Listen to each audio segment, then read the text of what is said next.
Futures indicate a nice, solid opening bell, up 400 for the Dow, 230 for the Nasdaq. Not bad. That would wipe out Friday's losses, I guess.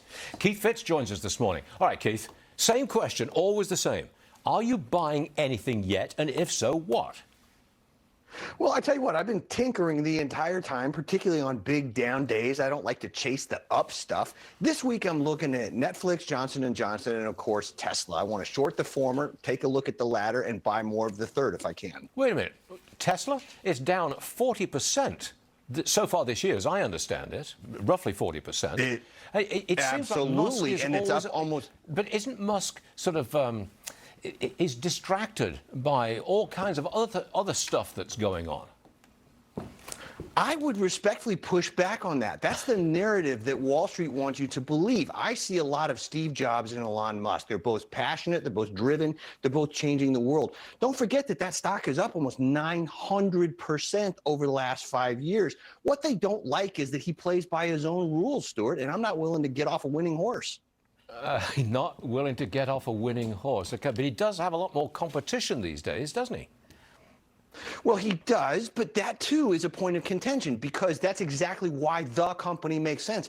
They've doubled their job postings since June on the Tesla board. I looked just before coming on air. If that's right and he's really hiring, then he's investing through the crisis and already looking beyond that. That is the hallmark of a great leader.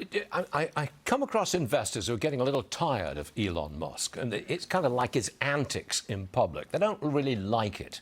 Do you think that in any way affects the performance of Tesla?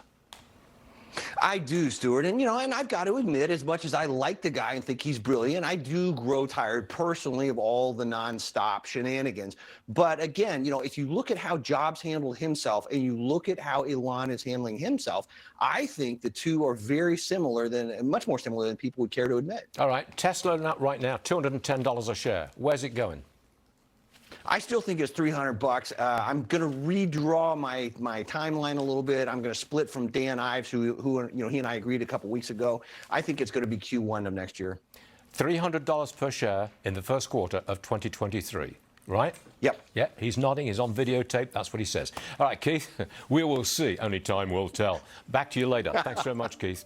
All right, 10 seconds. Hi, it's Keith here. Thanks for checking out today's highlight clip. What'd you think? Did I make sense? Is there something you'd like to add? Make sure you leave a comment down below, and of course, click subscribe to keep up right here on YouTube, or sign up for the email newsletter at the link below. You can also find me on Twitter and Instagram for my real-time thoughts on markets, analysis, and a whole lot more.